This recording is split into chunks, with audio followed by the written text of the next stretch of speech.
മിശിഹായിൽ എൻ്റെ പ്രിയ സഹോദരി സഹോദരന്മാരെ, ന്യായാധിപന്മാരുടെ പുസ്തകം 9-ാം അധ്യായത്തിൽ രേഖപ്പെടുത്തിയിരിക്കുന്ന ഗിദെയോന്റെ മകൻ അബിമലേക്കിനെ കുറിച്ച് നമുക്കിന്ന് വിലയിരുത്താം.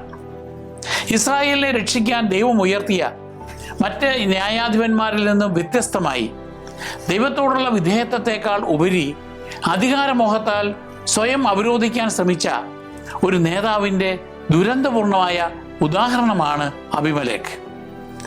നീതിരഹിതമായ അധികാര വാഴ്ച നേതാവിന് സമൂഹത്തിനും ഒരുപോലെ നാശം വരുത്തി വയ്ക്കുമെന്ന് അദ്ദേഹത്തിൻ്റെ ജീവിതം വ്യക്തമാക്കുന്നു.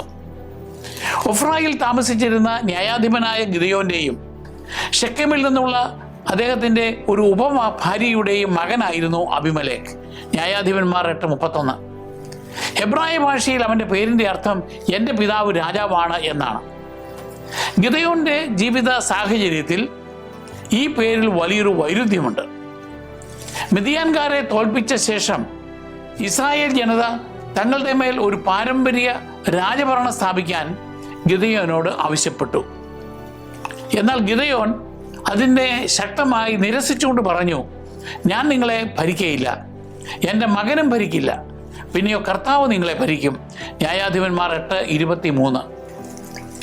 ഇസ്രായേലിൻ്റെ യഥാർത്ഥ രാജാവ് ദൈവം മാത്രമായിരിക്കണമെന്ന് ഗിദെയോൻ ഉറപ്പിച്ച് പറഞ്ഞിരുന്നു. എന്നാൽ പിന്നീട് ഗിദെയോന്റെ തന്നെ മകനായ അബിമലേക്ക് അക്രമത്തിലൂടെയും രാഷ്ട്രീയ കുതന്ത്രങ്ങളിലൂടെയും സ്വയം രാജാവാകാൻ ശ്രമിച്ചു. ഗിദെയോന്റെ മരണശേഷം ഇസ്രായേൽ ജനത പെട്ടെന്ന് തന്നെ കർത്താവിനെ മറക്കുകയും ഷെക്കെമിലെ പ്രാദേശിക ദേവനായ ബാൽ ബെരീത്തിനെ ആരാധിക്കാൻ തുടങ്ങുകയും ചെയ്തു. ന്യായാധിപന്മാർ 8:33. തങ്ങളുടെ നേതാവ് ഇല്ലാതാകുമ്പോൾ ജനങ്ങൾ എത്ര വേഗത്തിലാണ് ദൈവത്തിൽ നിന്നും അകന്നു പോകുന്നത് എന്ന് ഇത് വ്യക്തമാക്കുന്നു. ദൈവിക ഉടമ്പടിയോടുള്ള അവരുടെ വിശ്വാസവും പ്രതിബദ്ധതയും അത്രമേൽ ദുർബലമായിരുന്നു.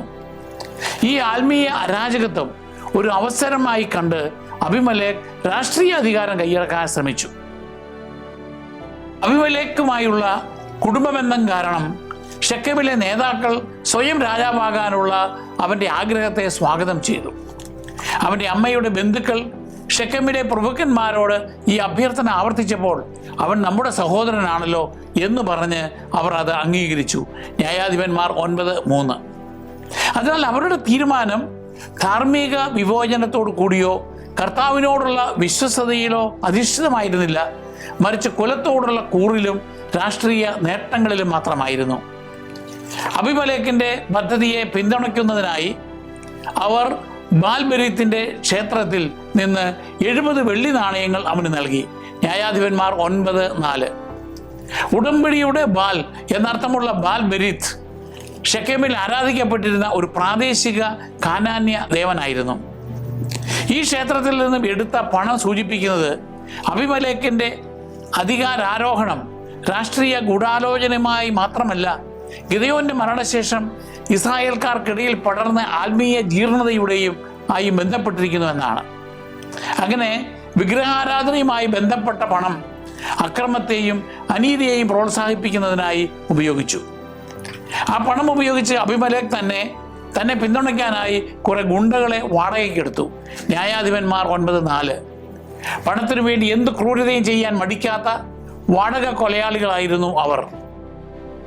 ദൈവവിളിയാലോ ജനപിന്തുണയാലോ നേതൃത്വത്തിലേക്ക് വരുന്നതിന് പകരം ശക്തി ഉപയോഗിച്ച് അധികാരം പിടിച്ചെടുക്കാൻ അബിമലേക്ക് ഇത്തരം ക്രൂരന്മാരെ ആശ്രയിച്ചു. ന്യായാധിപന്മാരുടെ പുസ്തകത്തിൽ രേഖപ്പെടുത്തിയിട്ടുള്ള ഏറ്റവും ഞെട്ടിപ്പിക്കുന്ന ഒരു കുറ്റകൃത്യം ചെയ്യാൻ അവർ അവനെ സഹായിച്ചു. അവൻ തൻ്റെ പിതാവിൻ്റെ ജന്മനാടായ ഒഫ്രായിൽ ചെന്ന് ഒരേ കല്ലിന്മേൽ വെച്ച് തൻ്റെ 70 സഹോദരന്മാരെ കൊന്നൊടുക്കി. ന്യായാധിപന്മാർ 9:5. ബൈബിളിൽ രേഖപ്പെടുത്തിയിട്ടുള്ളതിൽ വെച്ച് ഏറ്റവും കൂടുതൽ പുത്രന്മാരുണ്ടായിരുന്നത് ഗിദെയോനാണ്. കാരണം അദ്ദേഹത്തിന് നിരവധി ഭാര്യമാരുണ്ടായിരുന്നതിനാൽ 70 പുത്രന്മാരുണ്ടായിരുന്നുവെന്ന് വിശുദ്ധ ഗ്രന്ഥം പ്രസ്താവിക്കുന്നു. ന്യായാധിപന്മാർ 8:30. ഇതിനു പുറമെ ഷെക്കെമിലെ ഒരു ഉപഭാര്യയിലുണ്ടായ മകനായിരുന്നു അബിമലേക്ക്.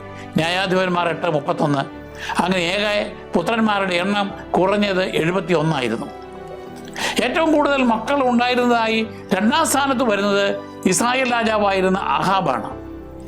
സിറിയയിൽ ആഹാബിന് 70 പുത്രന്മാരുണ്ടായിരുന്നതായി രാജാക്കന്മാരുടെ 2-ാം പുസ്തകം 10-ാം അധ്യായം 1-ാം വാക്യത്തിൽ പറയുന്നു. എന്നാൽ അവരെല്ലാവരും അദ്ദേഹത്തിൻ്റെ നേരിട്ടുള്ള മക്കളാകണമെന്നില്ല. ഈ സംഖ്യയിൽ രാജകുടുംബത്തിലെ വിപുലമായ അംഗങ്ങളോ വംശജരോ ഉൾപ്പെട്ടിരിക്കാം. പുരാതന കാലത്ത് സമ്പന്നനായ നേതാക്കൾക്കിടയിൽ ഒന്നിലധികം ഭാര്യമാരുണ്ടാകുന്നത് സാധാരണയായിരുന്നു. എന്നാൽ ഗിദെയോന്റെ കുടുംബത്തിൽ ഇത് പിന്നീട് വലിയൊരു ദുരന്തത്തിന് കാരണമായി. അബിമേലെക്ക് തൻ്റെ 70 സഹോദരന്മാരെയും വധിച്ചു. ന്യായാധിപന്മാർ 9:5.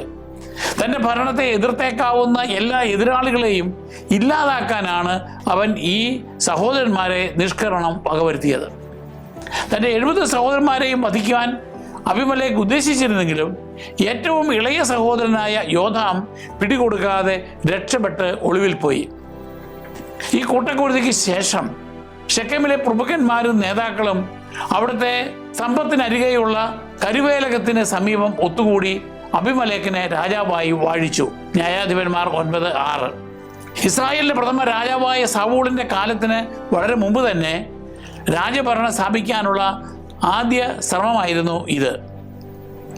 അധികാരം ഉറപ്പിക്കാനായി ഗിദെയോന്റെ 70 പുത്രന്മാരെ അബിമേലെക്ക് കൊലപ്പെടുത്തിയപ്പോൾ അതിജീവിച്ച ഏക മകനും ഏറ്റവും ഇളയവനുമായ യോഥാം ഈ അനീതിയെ പരസ്യമായി അപലപിച്ചു. ഷെക്കെം നഗരത്തിന് അഭിമുഖമായുള്ള ഗിരീസിം പർവ്വതത്തിന് മുകളിൽ കയറി നിന്ന് അവൻ നഗരത്തിലെ നേതാക്കളെ അഭിസംബോധന ചെയ്തു.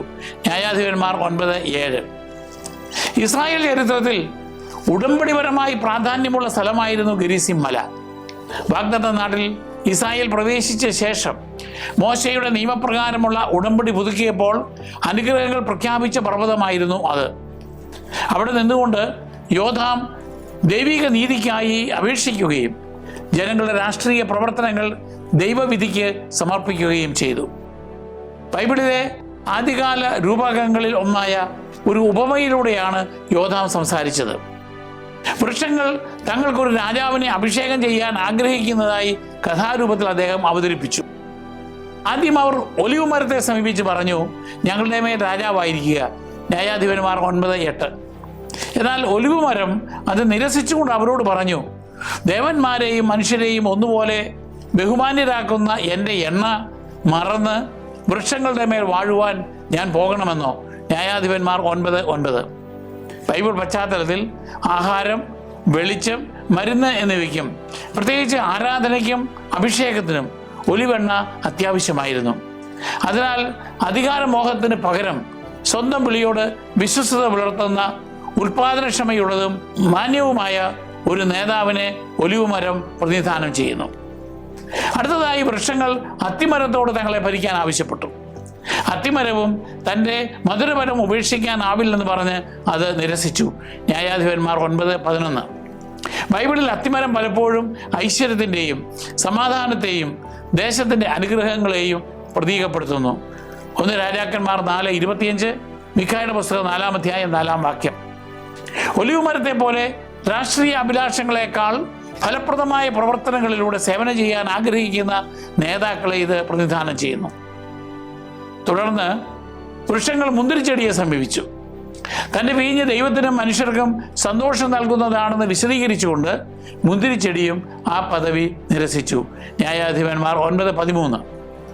ബൈബിൾ പാരമ്പര്യത്തിൽ വീഞ്ഞ് ആഘോഷത്തെയും ഉടമ്പടി കൂട്ടായ്മയെയും ദിവ്യ അനുഗ്രഹത്തെയും പ്രതീകപ്പെടുത്തുന്നു. സങ്കീർത്തനം 104:15.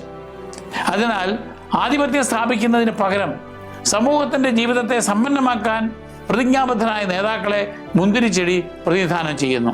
അവസാനം വൃക്ഷങ്ങൾ മുൾച്ചെടിയെ സമീപിച്ചു. മറ്റുള്ളവരിൽ നിന്ന് വ്യത്യസ്തമായി മുൾച്ചെടി ആ പദവി ആവേശത്തോടെ സ്വീകരിച്ചു. തൻ്റെ നിഴലിൽ അഭയം പ്രാപിക്കാൻ അത് വൃക്ഷങ്ങളെ ക്ഷണിച്ചു. അവർ വിസമ്മതിച്ചാൽ തൻ്റെ മുള്ളുകളിൽ നിന്ന് തീ പുറപ്പെട്ട് ലെബനോനിലെ ദേവദാരുക്കളെ ദഹിപ്പിക്കുമെന്ന് അത് ഭീഷണിപ്പെടുത്തി. ന്യായാധിപന്മാർ 9:15. മുൾച്ചെടി പ്രയോജനമില്ലാത്ത ഒരു സസ്യമാണ്.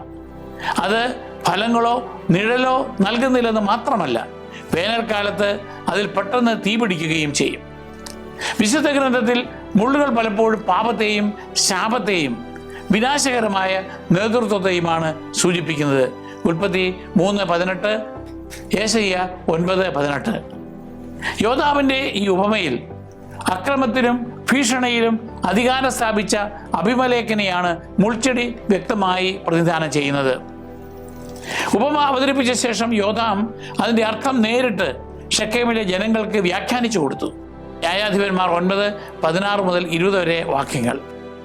തൻ്റെ പിതാവായ ഗിദെയോൻ ഇസ്രായേലിനെ മിദ്യാൻകാരിൽ നിന്ന് രക്ഷിക്കുവാൻ സ്വന്തം ജീവൻ പണയപ്പെടുത്തി. ന്യായാധിപന്മാർ 9:17. എന്നാൽ ഗിദെയോന്റെ കുടുംബത്തെ ബഹുമാനിക്കുന്നതിന് പകരം ഗിദെയോന്റെ 70 പുത്രന്മാരെ കൊലപ്പെടുത്താൻ ജനങ്ങൾ അബിമേലെക്കിനെ പിന്തുണയ്ക്കുകയും അവൻ തങ്ങളുടെ ബന്ധുവായതുകൊണ്ട് അവനെ രാജാവാക്കുകയും ചെയ്തു. ജനങ്ങളുടെ പ്രവൃത്തി ആത്മാർത്ഥതയോടും സത്യസന്ധതയോടും കൂടെ ആണെങ്കിൽ അവർക്ക് തങ്ങളുടെ രാജാവിൽ ആനന്ദിക്കാം എന്ന് യോദ്ധാം പ്രഖ്യാപിച്ചു. എന്നാൽ അവർ പ്രവർത്തിച്ചത് അനീതിയാണെങ്കിൽ അബിമേലെക്കിന്റെ മേലും ഷെക്കെമിലെ ജനങ്ങളുടെയും മേൽ ഒരു ശാപം പതിക്കും.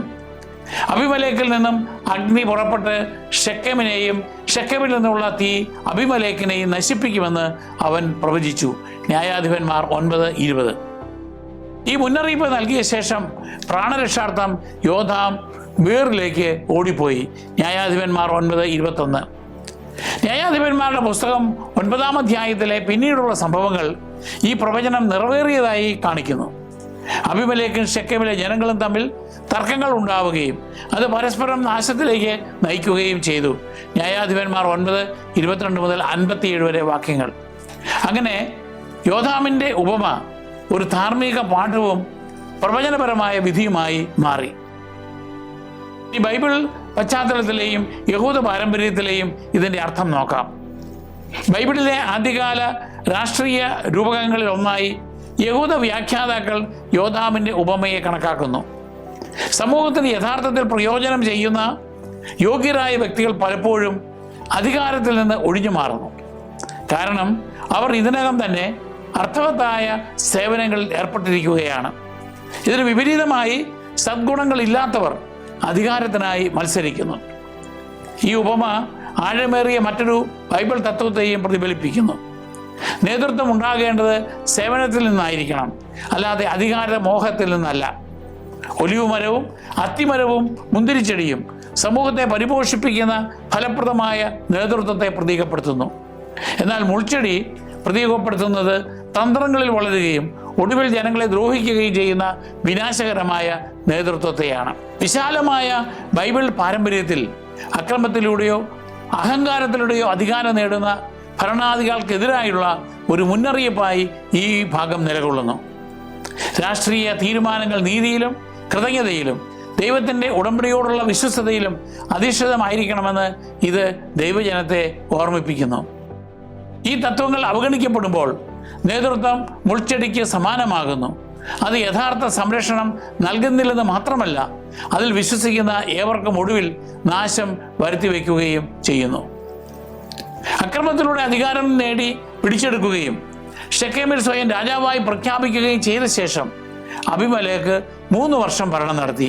ന്യായാധിപന്മാർ 9:22. കർത്താവ് ഉയർത്തിയ മറ്റ് ന്യായാധിപന്മാരെ പോലെ ദൈവവിളിയാലല്ല, മറിച്ച് അധികാരമോഹവും രക്തച്ചൊരിച്ചിലും വഴിയാണ് അവൻ ഭരണം സ്ഥാപിച്ചത്. അനീതിയോടെയുള്ള ഈ തുടക്കം കാരണം അവൻ്റെ വാഴ്ച ഉടൻ തന്നെ തകരാൻ ആരംഭിച്ചു. അബിമേലെക്കിനും ഷെക്കേം നിവാസികൾക്കും ഇടയ്ക്ക് ദൈവം ഒരു ദുരാത്മാവിനെ അയച്ചു. ഷെക്കേം നിവാസികൾ അബിമേലെക്കിനെ വഞ്ചിച്ചു എന്ന് ന്യായാധിപന്മാരുടെ പുസ്തകം 9-ാം അധ്യായം 21-ാം വാക്യത്തിൽ പ്രസ്താവിക്കുന്നു. ബൈബിൾ ശൈലിയിൽ ഇതിൻ്റെ അർത്ഥം ദൈവം നേരിട്ട് തിന്മ പ്രവർത്തിച്ചു എന്നല്ല, മറിച്ച് ഒരു ശിക്ഷാവിധി എന്ന നിലയിൽ അവർക്കിടയിൽ ഭിന്നതയും അവിശ്വാസവും ഉണ്ടാകുവാൻ ദൈവം അനുവദിച്ചു എന്നാണ് ഇതിൻ്റെ അർത്ഥം. ഇതിൻ്റെ ഉദ്ദേശം അടുത്ത വാക്യത്തിൽ വ്യക്തമാക്കുന്നുണ്ട്.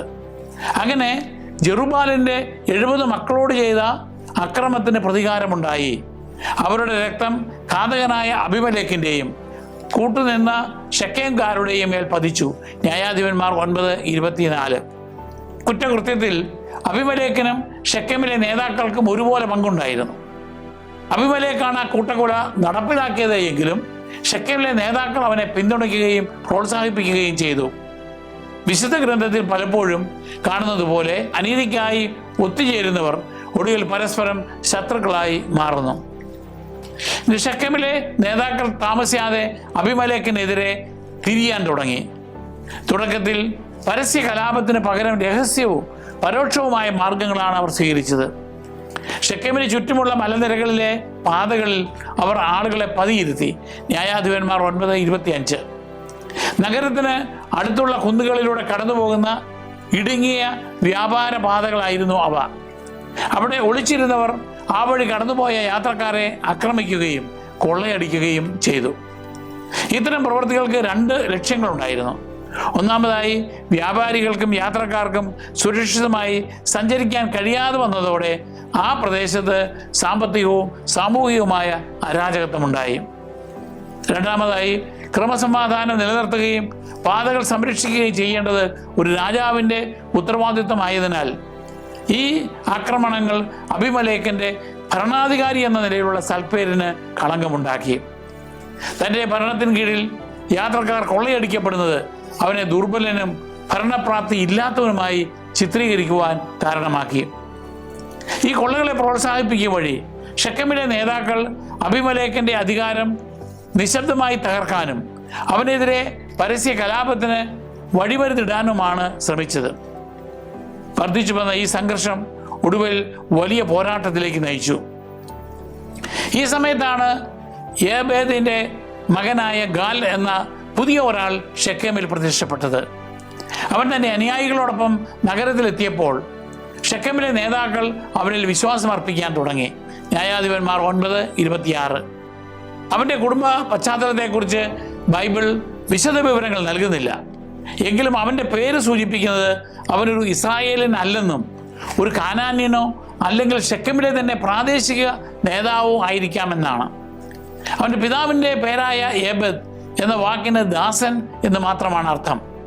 ഷെക്കെം നഗരവുമായി ബന്ധപ്പെട്ട പഴയ കുടുംബങ്ങളിൽ ഒന്നിൽപ്പെട്ടയാളാകാം ഗാൽ എന്ന് ചില വ്യാഖ്യാതാക്കൾ കരുതുന്നു. ഷെക്കെമിൻ്റെ പൂർവ്വപിതാവായ ഹോമോറിനെ കുറിച്ച് അവൻ പരാമർശിച്ചതുകൊണ്ട് ആ പ്രദേശത്തെ പരമ്പരാഗത പ്രാദേശിക നേതൃത്വത്തിൻ്റെ പ്രതിനിധിയായിട്ടാകാം അവൻ സ്വയം അവതരിച്ചത്. മുന്തിരി വിളവെടുപ്പ് കാലത്ത് ജനങ്ങൾ ഒരു ഉത്സവം നടത്തി. തോട്ടത്തിൽ നിന്ന് മുന്തിരി ശേഖരിച്ച ശേഷം അവർ അത് ചവിട്ടി വീഞ്ഞാക്കുകയും ഒന്നിച്ച് ആഘോഷിക്കുകയും ചെയ്തു. ആഘോഷത്തിൻ്റെ ഭാഗമായി അവർ തങ്ങളുടെ ദൈവത്തിൻ്റെ മിക്കവാറും ബാൽ-ബെരീത്ത് ക്ഷേത്രത്തിൽ പോയി ഭക്ഷണം കഴിക്കുകയും മദ്യപിക്കുകയും ചെയ്തു. ന്യായാധിപന്മാർ 9:27. പുരാതന കാലത്ത് ഇത്തരം വിളവെടുപ്പ് ഉത്സവങ്ങൾ സാധാരണയായിരുന്നു. എന്നാൽ ഇവിടെ അവ വിഗ്രഹാരാധനയുമായി ബന്ധപ്പെട്ടിരിക്കുന്നു. ഷെക്കെമിലെ ജനങ്ങൾ കർത്താവിൻ്റെ ആരാധനയിൽ നിന്നും എത്രമാത്രം അകന്നുപോയി എന്ന് ഇത് വീണ്ടും കാണിക്കുന്നു. ജനങ്ങൾ മദ്യപിച്ച് ആഘോഷിച്ചുകൊണ്ടിരുന്നപ്പോൾ ഗാൽ പരസ്യമായി അബിമലേക്കിനെ പരിഹസിച്ചുകൊണ്ട് ചോദിച്ചു, ആരാണ് അബിമലേക്ക്? അവനെ സേവിക്കേണ്ടതിന് ഷെക്കെംകാരായ നാം ആര്? ന്യായാധിപന്മാർ 9:28. തങ്ങളെ ഭരിക്കാൻ അബിമലേക്കിന് അധികാരമില്ലെന്ന് അവൻ വാദിച്ചു. അതിനു പകരം ഷെക്കെമിൻ്റെ പുരാതന സ്ഥാപകനായ ഹാമോറിൻ്റെ കുടുംബവുമായി ബന്ധപ്പെട്ട പഴയ പ്രാദേശിക നേതൃത്വത്തിന് ജനങ്ങൾ മടങ്ങണമെന്നും അവൻ നിർദ്ദേശിച്ചു. ജനങ്ങളുടെ നേതൃത്വം തനിക്ക് ലഭിക്കുകയാണെങ്കിൽ താൻ നേരിട്ട് അബിമലേക്കിനെ വെല്ലുവിളിക്കുമെന്നും യുദ്ധത്തിൽ പരാജയപ്പെടുത്തുമെന്നും ഗാൽ വീമ്പിളക്കി. ന്യായാധിപന്മാർ 9:29. അവൻ്റെ ധിക്കാരം നിറഞ്ഞ പ്രസംഗം ഉത്സവത്തിനെത്തിയ ജനങ്ങളെ ആവേശം കൊള്ളിച്ചു. തൽഫലമായി ഷെക്കെമിലെ പലരും അബിമലേക്കിൻ്റെ അധികാരം തള്ളിക്കളയാനും അവനെതിരെ കലാപം ചെയ്യാനും തയ്യാറായി. ഇത് ഉടൻ നടക്കാൻ പോകുന്ന വലിയ സംഘർഷത്തിന് കളമൊരുക്കി. നഗരത്തിൻ്റെ ഗവർണറായിരുന്ന സെബൂൽ അബിമലേക്കിനോട് വിശ്വസ്തത പുലർത്തിയിരുന്നു.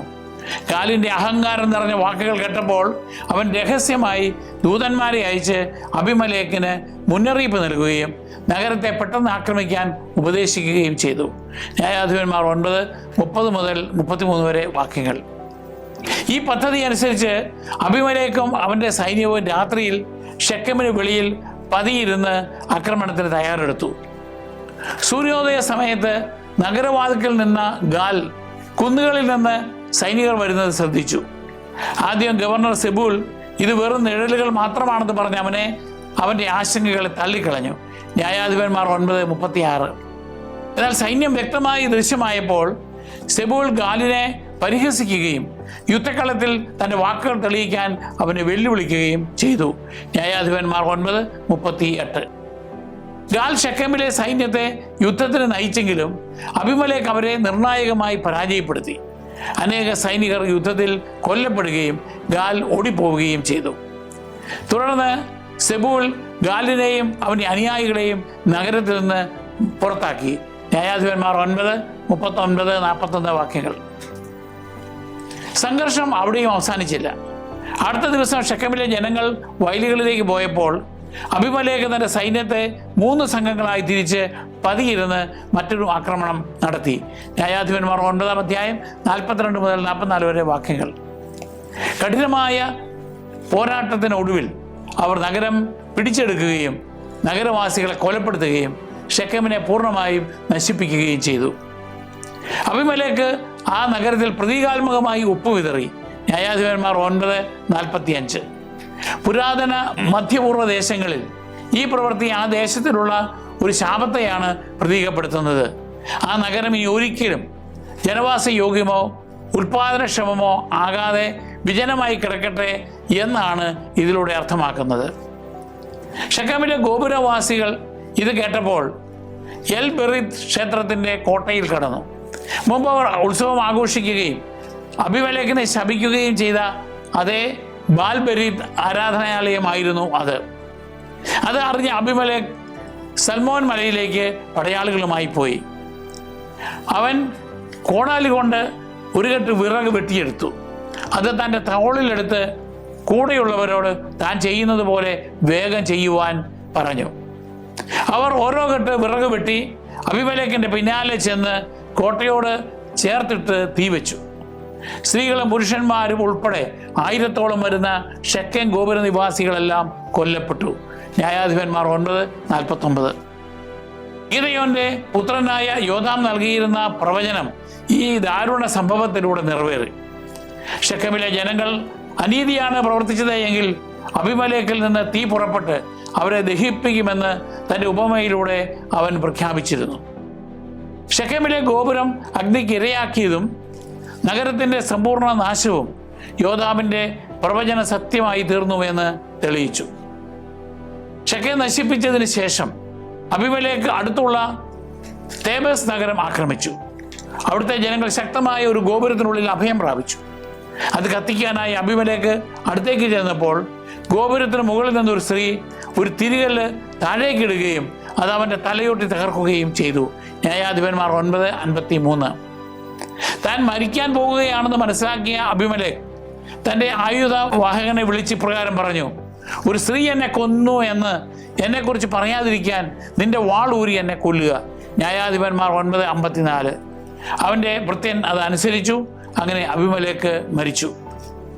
ദൈവശാസ്ത്രപരമായ ഒരു ചിന്തയോടെയാണ് ഈ അധ്യായം അവസാനിക്കുന്നത്.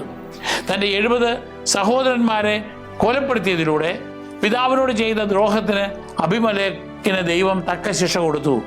ഷെഖേം നിവാസികളുടെ ദുഷ്ടതയ്ക്ക് ദൈവം അവരെ ശിക്ഷിച്ചു. ജെറുബ്ബാലിൻ്റെ പുത്രനായ യോഥാമിൻ്റെ ശാപം അവരുടെ മേൽ പതിച്ചു. ന്യായാധിപന്മാർ 9:56-57 വാക്യങ്ങൾ. അബിമേലെക്കിൻ്റെ ജീവിതത്തിൽ നിന്നുള്ള പാഠങ്ങൾ നമുക്ക് നോക്കാം. 1. ദൈവത്തെ അവഗണിച്ചുള്ള അധികാരമോഹം അപകടകരമാണ്. അധികാരത്തിനും പദവിക്കും വേണ്ടി അബിമേലെക്കിന് അതിമോഹമുണ്ടായി. ദൈവഹിതം തേടുന്നതിന് പകരം കുതന്ത്രങ്ങളും അക്രമത്തെയുമാണ് അവൻ ആശ്രയിച്ചത്. ഷെഖേമിലെ നേതാക്കളുടെ പിന്തുണയോടെ തൻ്റെ 70 സഹോദരന്മാരെ വധിച്ചുകൊണ്ട് അവൻ സ്വയം രാജാവായി. അവന് താൽക്കാലിക വിജയമുണ്ടായെങ്കിലും അത് ഒടുവിൽ ദുരന്തത്തിലേക്കും നാശത്തിലേക്കും നയിച്ചു. ദൈവത്തിൻ്റെ മാർഗനിർദ്ദേശം അവഗണിക്കുന്ന നേതൃത്വമോ വിജയമോ നിലനിൽക്കില്ല എന്ന് ഇത് നമ്മെ പഠിപ്പിക്കുന്നു. 2. അക്രമവും അനീതിയും അത് പ്രവർത്തിക്കുന്നവരിലേക്ക് തന്നെ മടങ്ങി വരുന്നു. തൻ്റെ 70 സഹോദരന്മാരുടെ കൊലപാതകത്തോടെയാണ് അബിമേലെക്കിൻ്റെ ഭരണം ആരംഭിച്ചത്. മുമ്പ് ചെയ്ത അക്രമത്തിന് പ്രതികാരം ചെയ്യുന്നതിനായി അബിമേലെക്കിനും ഷെഖേമിലെ നേതാക്കൾക്കും ഇടയിൽ ഭിന്നതയുണ്ടാകാൻ ദൈവം അനുവദിച്ചതായി ബൈബിൾ പറയുന്നു. അധികാരം നേടാൻ അവനെ സഹായിച്ച അതേ അക്രമ ബുദ്ധി തന്നെ ഒടുവിൽ അവൻ്റെ പതനത്തിന് കാരണമായി. അനീതിക്ക് ആത്യന്തികമായി ശിക്ഷ ലഭിക്കുമെന്ന് ബൈബിൾ ആവർത്തിച്ച് വ്യക്തമാക്കുന്നു. 3. നേതൃത്വത്തിൻ്റെ അനീതിയിൽ സമൂഹത്തിനും ഉത്തരവാദിത്വമുണ്ട്. അബീമേലെക്ക് ഒറ്റയ്ക്കല്ല അധികാരം പിടിച്ചെടുത്തത്. ഷെക്കമിലെ നേതാക്കൾ അവനെ പിന്തുണയ്ക്കുകയും അക്രമാസക്തരായ ആളുകളെ വാടകയ്ക്കെടുക്കാൻ ബാൽ ബെരീത്തിന്റെ ക്ഷേത്രത്തിൽ നിന്ന് പണം നൽകുകയും ചെയ്തു. ന്യായാധിപന്മാർ 9:4. അവൻ്റെ വളർച്ചയെ പ്രോത്സാഹിപ്പിക്കുക വഴി അവർ അവൻ്റെ തെറ്റുകളിൽ പങ്കാളികളായി. പിന്നീട് സംഘർഷം പൊട്ടിപ്പുറപ്പെട്ടപ്പോൾ നഗരം തന്നെ നാശത്തിലേക്ക് നീങ്ങി. ന്യായാധിപന്മാർ 9-ാം അധ്യായം 45 മുതൽ 49 വരെ വാക്യങ്ങൾ. അനീതി പ്രവർത്തിക്കുന്ന നേതാക്കളെ പിന്തുണയ്ക്കുമ്പോൾ സമൂഹവും ആ ഉത്തരവാദിത്വത്തിൽ പങ്കുചേരുന്നുവെന്ന് ഇത് നമ്മെ ഓർമ്മിപ്പിക്കുന്നു. 4. യഥാർത്ഥ നേതൃത്വം ആധിപത്യമല്ല, സേവനമാണ്. ഭയത്തിലൂടെയും അക്രമത്തിലൂടെയുമാണ് അബീമേലെക്ക് ഭരിച്ചത്. ഇതിന് വിപരീതമായി ഗിദെയോൻ രാജപദവി നിരസിക്കുകയും കർത്താവാണ് ഇസ്രായേലിനെ ഭരിക്കേണ്ടത് എന്ന് പറയുകയും ചെയ്തിരുന്നു. ന്യായാധിപന്മാർ 8:23. ഈ വൈരുദ്ധ്യം ഒരു പ്രധാന ബൈബിൾ തത്വം കാണിച്ചു തരുന്നു. യഥാർത്ഥ നേതൃത്വം മറ്റുള്ളവരുടെ മേൽ ആധിപത്യം സ്ഥാപിക്കലല്ല, മറിച്ച് വിനയത്തോടും നീതിയോടും കൂടി അവരെ സേവിക്കുന്നതാണ്. 5. ദൈവിക നീതിയാണ് ആത്യന്തികമായി വിജയിക്കുന്നത്. അബീമേലെക്ക് അധികാരം കയ്യാളിയെങ്കിലും അത് 3 വർഷം മാത്രമേ നീണ്ടു നിന്നുള്ളൂ. ന്യായാധിപന്മാർ 9:22. അവസാനം അവൻ തുടങ്ങിയ അക്രമം അവനിലേക്ക് തന്നെ തിരിഞ്ഞുകുത്തി. സഹോദരന്മാരെ കൊലപ്പെടുത്തിയതിന് അബീമേലെക്കിന് അർഹമായ പ്രതിഫലം ദൈവം നൽകിയെന്ന് പറഞ്ഞുകൊണ്ടാണ് ബൈബിൾ ഈ കഥ അവസാനിപ്പിക്കുന്നത്. ന്യായാധിപന്മാർ 9:56 വാക്യം. തിന്മ കുറച്ചു കാലത്തേക്ക് വിജയിച്ചതായി തോന്നിയാലും ദൈവത്തിൻ്റെ നീതിയാണ് ഒടുവിൽ വിജയിക്കുക. നമുക്ക് പ്രാർത്ഥിക്കാം. കർത്താവായ ദൈവമേ, അങ്ങാണല്ലോ ചരിത്രത്തിൻ്റെ യഥാർത്ഥ രാജാവും ഭരണാധികാരിയും. അഹങ്കാരത്തിൽ നിന്നും സ്വാർത്ഥമായ അധികാര മോഹങ്ങളിൽ നിന്നും ഞങ്ങളുടെ ഹൃദയങ്ങളെ കാത്തുരക്ഷിക്കണമേ. വിനയത്തിലും നീതിയിലും അങ്ങയുടെ ഇഷ്ടത്തോടുള്ള അനുസരണത്തിലും അധിഷ്ഠിതമായ നേതൃത്വം വളർത്തിയെടുക്കാൻ ഞങ്ങളെ പഠിപ്പിക്കണമേ. സത്യത്താലും നീതിയാലും നയിക്കപ്പെടുന്ന സമൂഹങ്ങളെ കെട്ടിപ്പടുക്കാൻ ഞങ്ങളെ സഹായിക്കണമേ. സ്നേഹത്തിലൂടെയും ആത്മത്യാഗത്തിലൂടെയും ഭരിക്കുന്ന ക്രിസ്തുവിനെ എപ്പോഴും അനുഗമിക്കുവാൻ ഞങ്ങൾക്ക് കൃപ നൽകണമേ. ആമേൻ.